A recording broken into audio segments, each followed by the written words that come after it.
चलो आज स्टार्ट करते हैं नया टॉपिक, एग्जिस्टेंस ऑफ मॉलिक्यूल। पहले हमने जो थ्योरी पढ़ी थी एग्जिस्टेंस के लिए वो थी octet theory, Lewis Langmuir concept भी बोलते हैं उसको, लेकिन उससे सारे मॉलिक्यूल की स्टेबिलिटी का पता नहीं चल पाया था।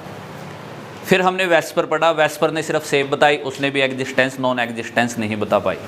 कैसे मॉलिक्यूल की, देखिए दो तरीके के मॉलिक्यूल मिले हमको, ऐसे जो 8 इलेक्ट्रॉन से नीचे जिनके पास इलेक्ट्रॉन थे वैलेंस सेल में सेंट्रल एटम के, फिर भी वो स्टेबल था, और दूसरे ऐसे जिनमें 8 इलेक्ट्रॉन से ज़्यादा थे फिर भी वो स्टेबल थे।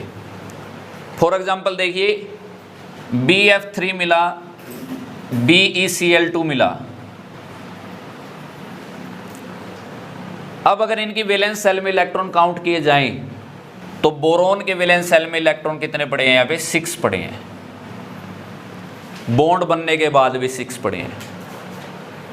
बेरिलियम के देखे जाएं तो 4 इलेक्ट्रॉन पड़े हैं। ऐसे बेरिलियम का स्ट्रक्चर है, मैंने कल भी बनवाया था, लीनियर स्ट्रक्चर था, 2 ये बॉन्ड के इलेक्ट्रॉन और 2 इस बॉन्ड के इलेक्ट्रॉन, इसमें 4 ही पड़े हैं। जबकि जो ऑक्टेट रूल कहता था कि हर एटम तभी स्टेबल हो पाएगा जब उसके पास 8 इलेक्ट्रॉन होंगे, फिर भी ये स्टेबल हैं, 8 से कम हैं। ऐसा क्यों? इनको बोलते हैं हाइपोवेलेंट स्पीसीज। हाइपोवेलेंट, ये वेलेंट पूरी की पूरी है, ठीक है, स्टेबल स्पीसीज हैं। इनसे नीचे जिन पे इलेक्ट्रॉन है, इलेक्ट्रॉन की कमी है, उनको बोलेंगे हाइपोवेलेंट स्पीसीज। इनसे ऊपर अगर इलेक्ट्रॉन होंगे, जैसे SF6 है बेटा, SF6 हमने वेस्पर से बनाया था, इसका स्ट्रक्चर ऑक्टाहेड्रल स्ट्रक्चर बना था ऐसे।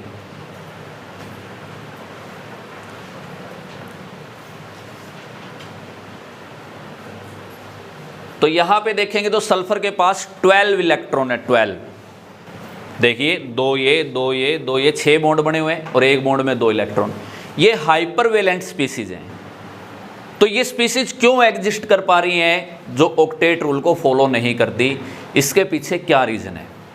तो वेस्पर ने भी इसके पीछे कोई रीजन दिया, वेस्पर ने भी शेप बताई, ठीक है। तो इसकी एग्जिस्टेंस और नॉन एग्जिस्टेंस ऑफ हाइपोवेलेंट और हाइपरवेलेंट स्पीसीज के लिए नई थ्योरी आई जिसका नाम है VBT, वैलेंस बॉन्ड थ्योरी, ठीक है। तो आज हमको नया कंसेप्ट स्टार्ट करना है, VBT थ्योरी। VBT थ्योरी हमको एक्सप्लेन करेगी कोई मॉलिक्यूल स्टेबल है, कितना स्टेबल है और क्यों स्टेबल है, ठीक है। कोशिश करेंगे उससे सवाल निकालने के सारे, देखते हैं VBT उसमें कितना खरा उतर पाती है। चलिए स्टार्ट करते हैं।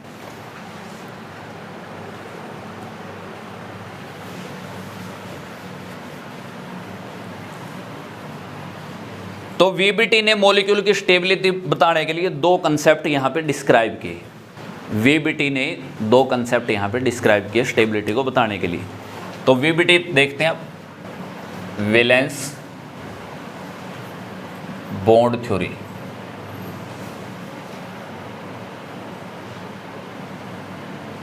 वैलेंस बॉन्ड थ्योरी, इस थ्योरी ने हाइपोवेलेंट और हाइपरवेलेंट स्पीसीज को एक्सप्लेन करने के लिए कंसेप्ट दी।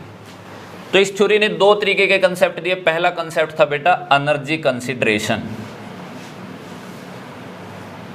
एनर्जी कंसीडरेशन,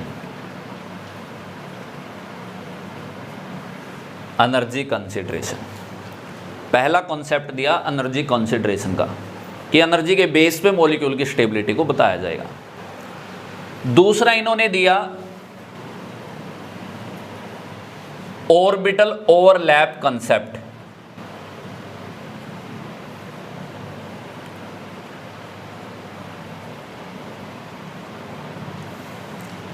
VBT ने कहा कि कोई भी मॉलिक्यूल तभी स्टेबल हो पाएगा जब उसके पास ये 2 फैक्टर होने चाहिए। पहला फैक्टर तो एनर्जी का फैक्टर है और दूसरा फैक्टर ऑर्बिटल ओवरलैप का फैक्टर है। तो पहले VBT ने एनर्जी कंसीडरेशन को बताया। कैसे बताया एनर्जी कंसीडरेशन को? कि जब भी 2 एटम डिफरेंट मॉलिक्यूल के या सेम मॉलिक्यूल के पास में आएंगे तो पास में आने के बाद वो अपनी अट्रैक्शन बढ़ाएंगे, बॉन्ड बनाएंगे, और जितना स्ट्रॉन्ग बॉन्ड बनेगा उतनी ज़्यादा एनर्जी निकलेगी। जितनी ज़्यादा एनर्जी निकलेगी उतनी ज़्यादा क्या होगी? स्टेबिलिटी होगी।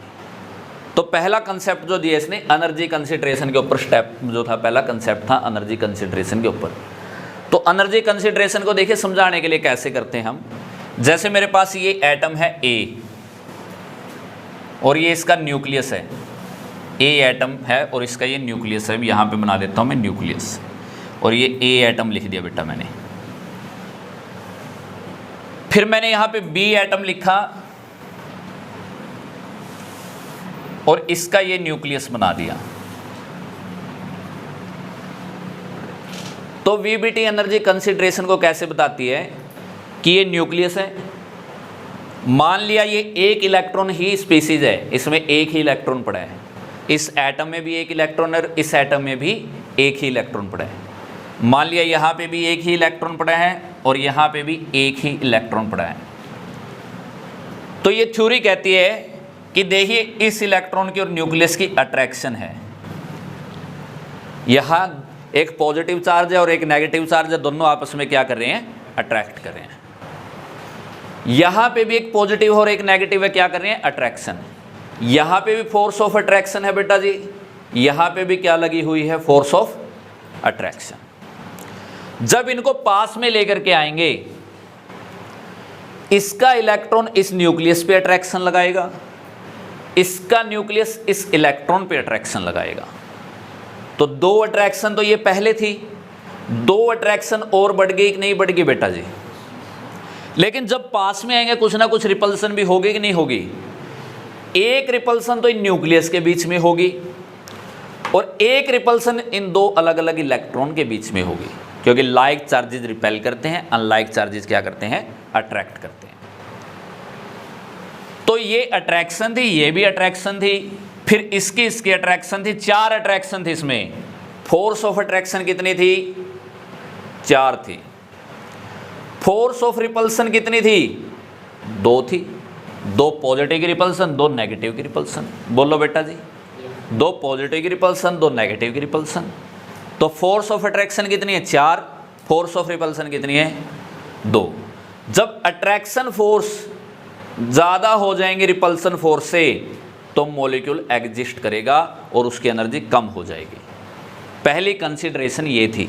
एनर्जी कंसिडरेशन क्या कहती है कि जब भी आप दो अलग अलग एटम को लाएंगे इनफाइनाइट डिस्टेंस से अपने पास में, तो जब पास में आएंगे उनमें फोर्स ऑफ अट्रैक्शन भी लगेंगे, फोर्स ऑफ रिपल्सन भी लगेंगे, और जब फोर्स ऑफ रिपल्सन ज़्यादा हो जाएंगे अट्रैक्शन से, तो मॉलिक्यूल एग्जिस्ट करना शुरू कर देगा, अपनी एनर्जी को कम करना शुरू कर देगा।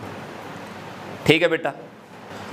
लेकिन इसके बाद देखिए, ये तो दो इलेक्ट्रॉन थे, अलग अलग दो एटम की बात थी।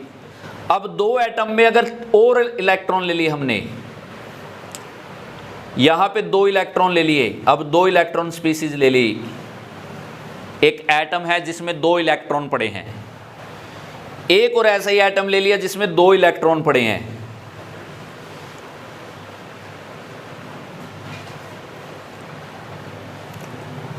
इसकी एग्जिस्टेंस देखिए कैसे बताएंगे हम। ये इसको अट्रैक्ट करेगा, ये इसको अट्रैक्ट करेगा, इसको भी अट्रैक्ट करेगा और इसको भी अट्रैक्ट करेगा। ये तो विद इन द एटम लग रहे हैं फोर्स ऑफ अट्रैक्शन। जब और पास में गए, ये इसको भी अट्रैक्ट करेगा, इसको भी अट्रैक्ट करेगा, ये इसको भी अट्रैक्ट करेगा, इसको भी क्या करेगा, अट्रैक्ट करेगा।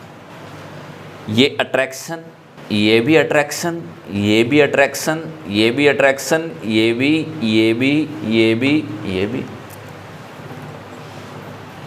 लेकिन रिपल्सन देखिए किस किस की लगेगी, जब इलेक्ट्रॉन पास में आएंगे रिपल्सन लगाएंगे। इसकी रिपल्सन, इसकी रिपल्सन, दो रिपल्सन तो ये होगी बेटा, और एक रिपल्सन न्यूक्लियस की होगी। कितनी रिपल्सन होगी, तीन। फिर एक रिपल्सन इस इलेक्ट्रॉन की, क्योंकि दो इलेक्ट्रॉन ये तो इस पे लगाएगा ही, ये इस पे भी तो लगाएगा। बोल तो दो बेटा, इसकी रिपल्सन, इसकी रिपल्सन, दो रिपल्सन होगी। इसकी रिपल्सन, इसकी रिपल्सन, दो रिपल्सन ये होगी।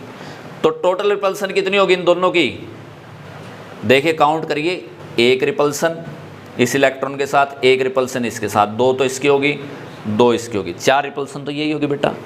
एक न्यूक्लियस की रिपल्सन, कितनी रिपल्सन होगी टोटल, 5। अट्रैक्शन काउंट करिए, 1 2 3 4। फिर उसके बाद इसके साथ अट्रैक्शन, फिर इसकी इसके साथ भी अट्रैक्शन, इसकी इस जो ये न्यूक्लियस है इसकी इस इलेक्ट्रॉन के साथ भी अट्रैक्शन और इस इलेक्ट्रॉन के साथ भी अट्रैक्शन। ये न्यूक्लियस इसके 2 इलेक्ट्रॉन के साथ भी अट्रैक्शन लगाएगा और ये न्यूक्लियस इसके 2 इलेक्ट्रॉन के साथ भी अट्रैक्शन लगाएगा। 4 अट्रैक्शन तो सीधी ये होगी कि नहीं होगी। 2 इलेक्ट्रॉन की अट्रैक्शन बीच में है, कितनी अट्रैक्शन होगी टोटल? 8 अट्रैक्शन होगी। तो जब फोर्स ऑफ अट्रैक्शन ज़्यादा होगा फोर्स ऑफ रिपल्सन से तो मॉलिक्यूल क्या करेगा? एग्जिस्ट करेगा। तो हाइपोवेलेंट स्पीसीज और हाइपरवेलेंट स्पीसीज इसने कहा कि इसलिए एग्जिस्ट करती हैं क्योंकि उनमें फोर्स ऑफ अट्रैक्शन ज़्यादा हो जाते हैं फोर्स ऑफ रिपल्सन से। लेकिन ये कुछ बात जमी नहीं, जब एक से अब तो 2 ही इलेक्ट्रॉन आए थे, इतनी दिक्कत होगी हमको देखने में।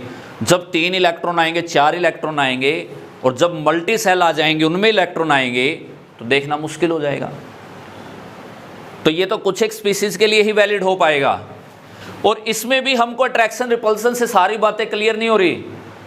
तो इन बातों को क्लियर करने के लिए, सिर्फ ये अट्रैक्शन रिपल्सन को क्लियर करने के लिए, ना कि सारे की सारी स्पीसीज को एक्सप्लेन करने के लिए, सिर्फ अट्रैक्शन रिपल्सन से एग्जिस्टेंस पे क्या फ़र्क पड़ रहा है इसको दिखाने के लिए एक डायग्राम बनाया गया जिसको बोलते हैं पोटेंशियल एनर्जी डायग्राम। लेकिन फिर मैं कह दूं इस कंसेप्ट से मल्टी इलेक्ट्रॉनिक स्पीसीज की एक्सप्लेनेशन नहीं हो सकती जिसमें बहुत सारे इलेक्ट्रॉन हो। अब एक का तो हमको पता ही चल गया था, लेकिन जैसे 2 इलेक्ट्रॉन आए हमको निकालने में दिक्कत हो गई। ठीक है, लेकिन ये क्या है? एक थ्योरेटिकल एस्पेक्ट है। इस थ्योरेटिकल एस्पेक्ट को हम ग्राफ के सहारे एक्सप्लेन करने की कोशिश करेंगे जिसको बोलते हैं पोटेंशियल एनर्जी डायग्राम। ठीक है, ठीक है, मोर्स ग्राफ भी बोलते हैं उसको, मोर्स प्लॉट भी बोलते हैं। मोर्स नाम के साइंटिस्ट ने उसको दिया था। तो देखिए वो कैसे करेंगे हम। है तो एनर्जी कंसिडरेशन पे ही, लेकिन एक्सप्लेन इसको अच्छे से करेगा। इनसे एक्सप्लेन नहीं हो पा रही ये बातें, अट्रैक्शन रिपल्सन से इनसे बातें एक्सप्लेन नहीं हो पा रही। तो एनर्जी कंसिडरेशन को पोटेंशियल एनर्जी डायग्राम से कैसे एक्सप्लेन करेंगे? ये एक्सिस ली बेटा, इस एक्सिस पे पोटेंशियल एनर्जी यहाँ पे बढ़ रही है, यहाँ पे पोटेंशियल एनर्जी 0 है डिस्टेंस पे। ठीक है ना, यहाँ पे पॉजिटिव पोटेंशियल एनर्जी है, यहाँ पे कैसी है? ये डिस्टेंस है। ठीक है बेटा, समझिए इसको, समझना अच्छे से, एक एक बात समझना इसमें अच्छे से। जब सपोज करिए 2 एटम ऐसे पड़े थे जिन पे एक एक इलेक्ट्रॉन था, दूर दूर पड़े थे, कोई अट्रैक्शन कोई रिपल्सन नहीं थी, ऐसे पड़े थे दूर दूर, तो इनफाइनाइट डिस्टेंस पे थे वो आपस में। कहाँ थे वो? इनफाइनाइट डिस्टेंस पे थे आपस में। इनफाइनाइट डिस्टेंस पे थे, ना तो अट्रैक्शन थी ना क्या थी, तो लगभग एनर्जी इसके करीब थी क्योंकि डिस्टेंस भी ऐसा ही है इनके बीच में 0, एनर्जी भी इतनी थी लगभग। ठीक है बेटा, इसके पास में ही लगभग एनर्जी थी। जैसे ही बेटा मैंने 2 एटम पास में लाने शुरू कर दिए, ये 2 एटम जब पास में आने शुरू हो गए, जैसे मैं इस A को B के पास में लाना शुरू कर दिया, ऐसे A था मेरा और ऐसे मेरा B आ गया, तो इनमें अट्रैक्शन बढ़नी शुरू हो जाएगी कि नहीं हो जाएगी? और जब अट्रैक्शन बढ़ेगी तो एनर्जी निकलेगी कि नहीं निकलेगी? तो ये ऐसे आगे यहाँ से, इनमें अट्रैक्शन बढ़ गई और इन्होंने एनर्जी निकाल दी। अट्रैक्शन बढ़ गई और इन्होंने एनर्जी निकाल दी, यहाँ पे आ गए। यानी कि इस सिचुएशन में क्या हो रहा है? Force of attraction greater than force of repulsion हो रहे हैं। फिर मैंने क्या किया? और इनको पास में ले आया, इसको इसके अंदर पूरा डाल दिया मैंने कि भाई ले A को B के अंदर पूरा मर्ज कर दिया। जितना मैं कर सकता था बॉन्ड की अट्रैक्शन रिपल्सन को बैलेंस करने के लिए मैंने कर दिया इनको, ऐसे ये कर दिया।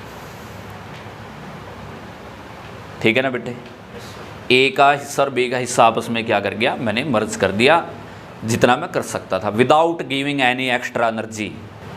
बिना कोई एक्स्ट्रा एनर्जी दिए मैं जितना इनको पास में ला सकता था एक दूसरे के ले आया। जब यहाँ पे लेकर के आया, फोर्स ऑफ अट्रैक्शन और फोर्स ऑफ रिपल्सन बराबर थे। और जब फोर्स ऑफ अट्रैक्शन और फोर्स ऑफ रिपल्सन बराबर ऑफ बैलेंस सिचुएशन है, वहाँ पे मॉलिक्यूल की ज़्यादा स्टेबिलिटी है और मिनिमम एनर्जी है, इसलिए ये यहाँ पे स्टेट एग्जिस्ट करती है। ये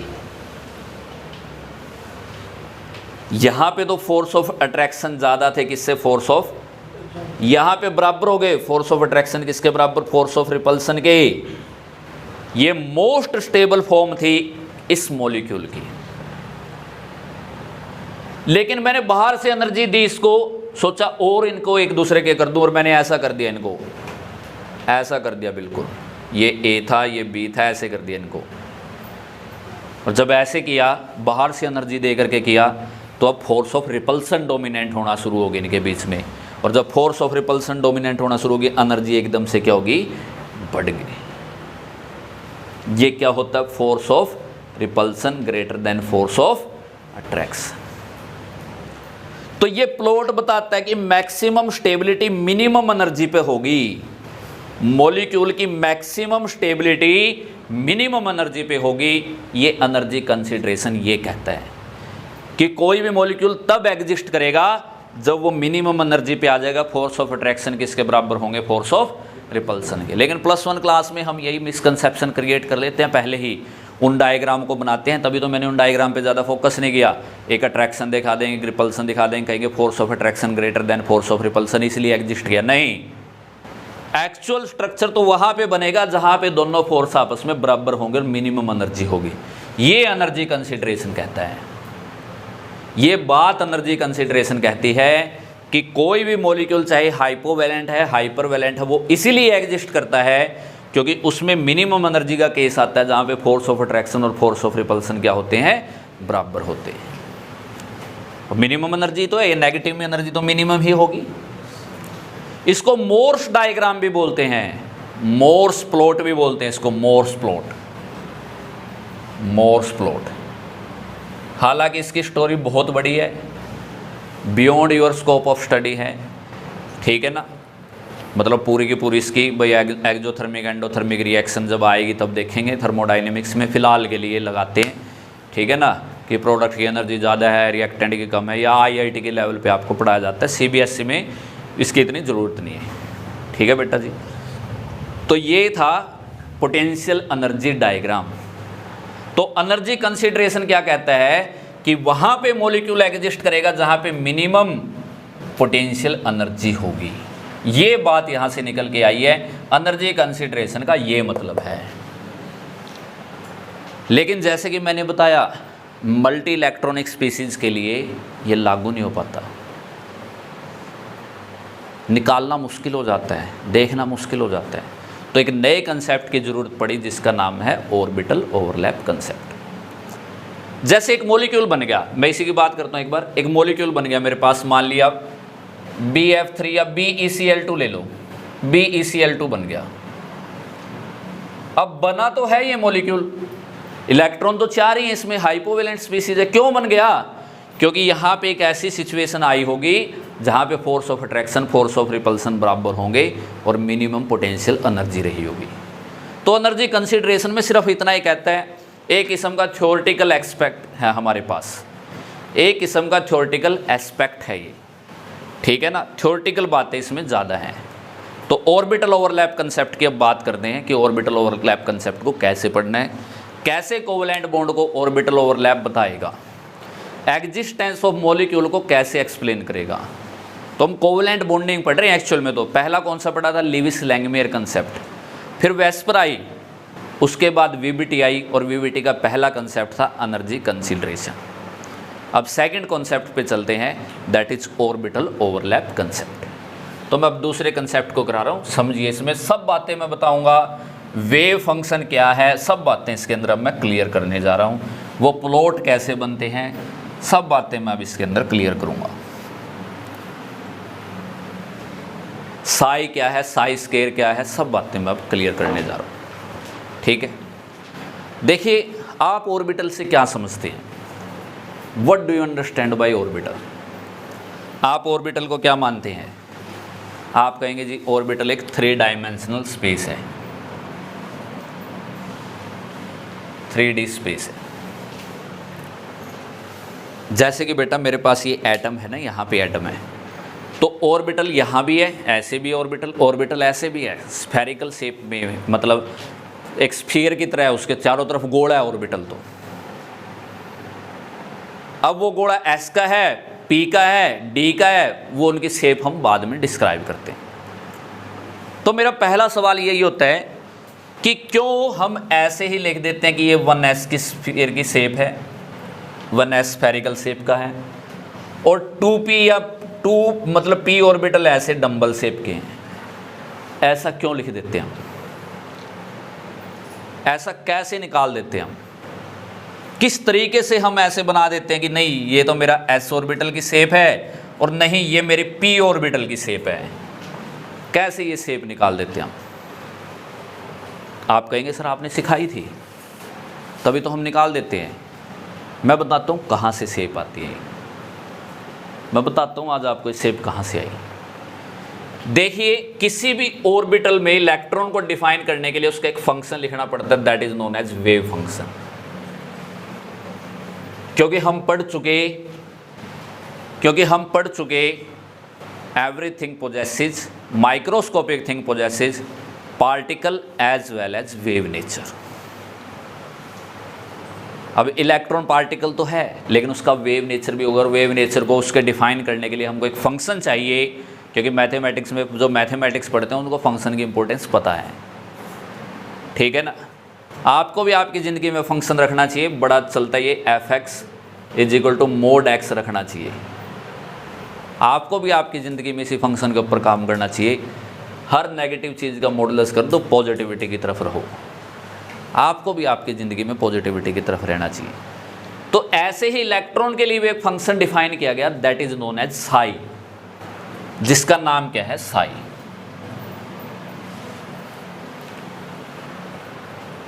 ठीक है ना?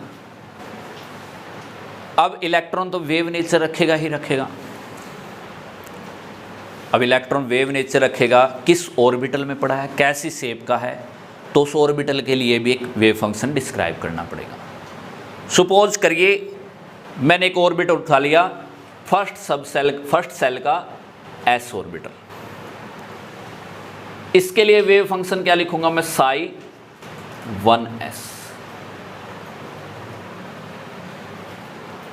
एक मैंने ऑर्बिटल उठाया, एस ऑर्बिटल, पहली सेल का, मेन सेल का,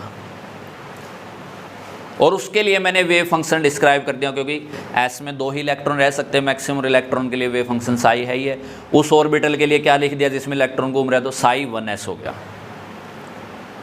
ठीक है बेटा? मैं क्या बताना चाह रहा हूँ यहाँ से, वेव फंक्शन का क्या इंपॉर्टेंस है और वेव फंक्शन से ऑर्बिटल की शेप कैसे निकलती है। ठीक है? तो देखिए मैंने साई 1s लिख दिया वेव फंक्शन। किसके लिए लिखा? 1s ऑर्बिटल में इलेक्ट्रॉन पड़ा है, उसके लिए मैंने एक वेव फंक्शन लिख दिया साई 1s, उस इलेक्ट्रॉन की प्रॉपर्टी को पढ़ने के लिए। तो मैंने क्या किया, आगे देखिए, आगे क्या किया मैंने,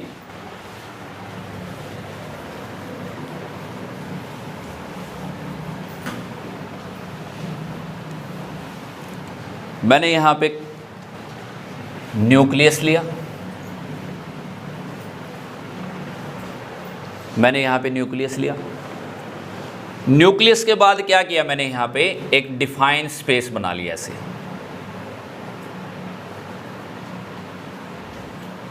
एक डिफाइन स्पेस बना लिया और इस डिफाइन स्पेस का ही नाम मैंने 1s दे दिया, जिसमें इलेक्ट्रॉन क्या कर रहा है? रिवॉल्व कर रहा है। और इस 1s के लिए ही मैंने फंक्शन लिख दिया साई 1s। अब मैं ये बताता हूं मैंने यही क्यों 1s की ऐसे ही क्यों बनाया, मैंने 1s स्फेरिकल ही क्यों बनाया। 1s स्फेरिकल मैंने इसलिए बनाया, जब मैं देखता हूं कि इलेक्ट्रॉन रिवॉल्व करता है पहले प्रिंसिपल क्वांटम नंबर में, तो इलेक्ट्रॉन का वेव नेचर होता है, वो ऐसे भी घूम सकता है, ऐसे भी घूम सकता है, वेव की तरह ऐसे ही जा सकता है कि नहीं जा सकता, वेव नेचर है। इलेक्ट्रॉन तो न्यूक्लियस के बिल्कुल पास में भी पाया जा सकता है, इलेक्ट्रॉन तो बिल्कुल न्यूक्लियस के दूर भी पाया जा सकता है। तो क्या किया कि इसके लिए एक वेव फंक्शन डिस्क्राइब कर दिया, कि इलेक्ट्रॉन 1s ऑर्बिटल में अगर पाया जाएगा तो उसके लिए एक वेव फंक्शन है साई 1s, क्योंकि 1s ऑर्बिटल के लिए मैं बना रहा हूँ। 1 प्रिंसिपल क्वांटम नंबर है, s क्या है ऑर्बिटल। तो इसमें इलेक्ट्रॉन कहाँ पे पाया जाएगा, तभी तो शेप बनेगी 1s ऑर्बिटल की। तो हमको पता है कि इलेक्ट्रॉन तो न्यूक्लियस के पास भी हो सकते हैं, क्योंकि प्रोबेबिलिटी अराउंड न्यूक्लियस पाने की 90% से ज़्यादा है। और इलेक्ट्रॉन यहाँ भी हो सकता है, इलेक्ट्रॉन तो बाहर भी हो सकता है। देखिए बाहर का एरिया बना रखा मैंने, इलेक्ट्रॉन तो कहीं भी हो सकता है, लेकिन इलेक्ट्रॉन न्यूक्लियस से जो मैं ये एरिया बना रहा हूँ इस पे मैक्सिमम अपना टाइम स्पेंड करता है। इस डिस्टेंस पे मैक्सिमम इलेक्ट्रॉन रहता है। पहली सेल के लिए मैक्सिमम डिस्टेंस इलेक्ट्रॉन यहाँ पे रहता है। ऐसा नहीं है यहाँ नहीं होगा, लेकिन जैसे ही यहाँ पे आएगा रिपल्सन होएगी, उल्टा आ जाएगा। और के भी तो इलेक्ट्रॉन हो सकते हैं, 2p के भी हो सकते हैं, 2s के भी इलेक्ट्रॉन जा सकते हैं न्यूक्लियस के पास। तो इतने सारे जाएंगे तो रिपल्सन होएगी, एकदम से रिपल्सन फिल करेगा, फिर यहाँ, फिर रिपल्सन फिल करेगा, फिर यहाँ, फिर रिपल्सन फिल करेगा, फिर यहाँ।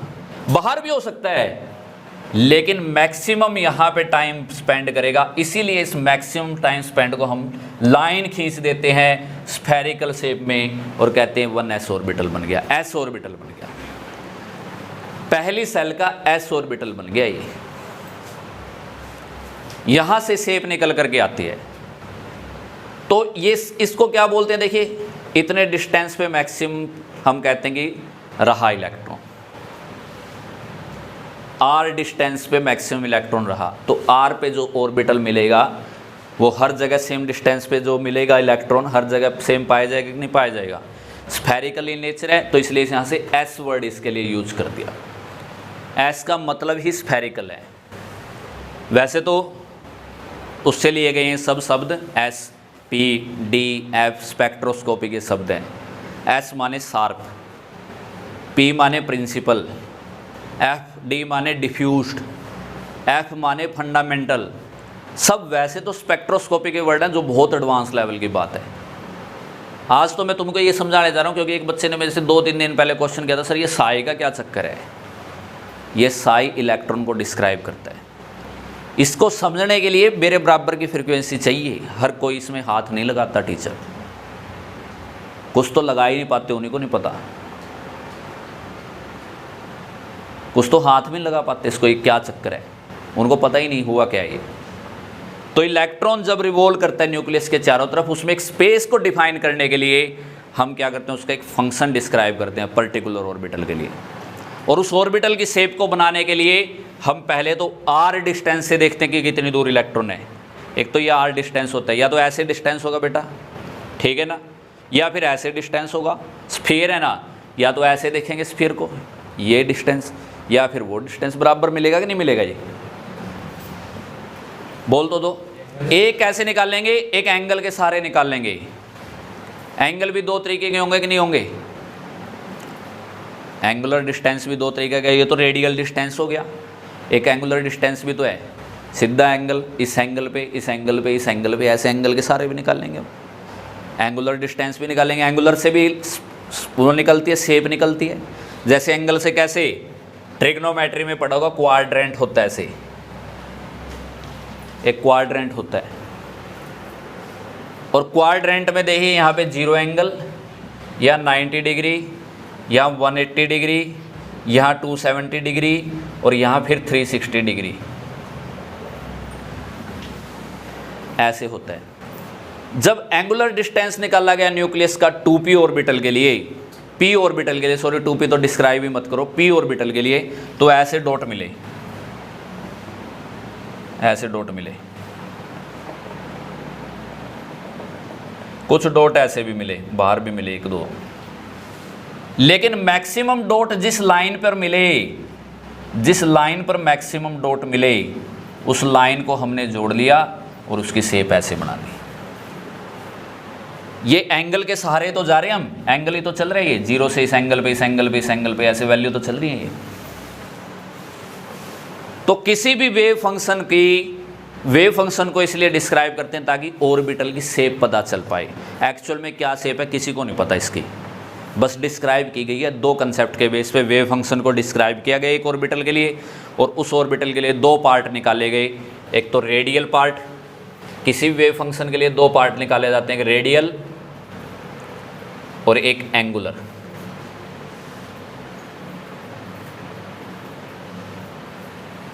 इन दो के बीच पे ऑर्बिटल की शेप निकलती है। तो आप शेप याद करके आएंगे ऑर्बिटल की। दोबारा फिर से मैंने कोशिश की समझने की, ये वीडियो रिकॉर्डेड मिलेगी, फिर से समझ लेना इसमें आराम से। सर क्या कहना चाहते थे, पल्ले पड़े ठीक है, पढ़नी चाहिए, वैसे पल्ले पढ़नी चाहिए। मैंने क्या करवाने की कोशिश की है, मैंने ये बताने की कोशिश किया कि ऑर्बिटल की शेप एक्चुअल में एग्जिस्ट नहीं करती, हमने निकाल ली है। हमने दो कंसेप्ट लगाए उसके पीछे। ऑर्बिटल के लिए हमने एक वेव फंक्शन डिस्क्राइब किया, उस ऑर्बिटल के दो पार्ट बनाए, एक डिस्टेंस के साथ निकालना, एक एंगल के साथ निकालना। डिस्टेंस के साथ जब निकलता है स्फेरिकल डिस्टेंस निकलता है, एंगल के साथ एंगुलर निकलता है। एंगुलर से p ऑर्बिटल बन जाते हैं, स्फेरिकल से s ऑर्बिटल बन जाते हैं। फिर नोड निकलते हैं इनमें, वो नोड का चक्कर भी बड़ा खतरनाक चक्कर है +1 लेवल पे। आपने देखा होगा ऐसे, total number of node n-1, angular node l से देते हैं, रेडियल नोड n-l-1 से देते हैं।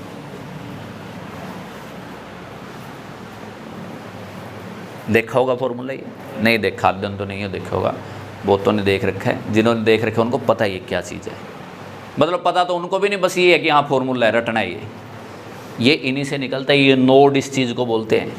एंगल के दौरान बड़ा नोड एंगुलर नोड, एल की वैल्यू के ऊपर डिपेंड करता है। तो इतना तो डीप मैं जाऊँगा नहीं, क्वांटम का काम है। मेरा काम ये बताना था कि साई की क्यों जरूरत पड़ी।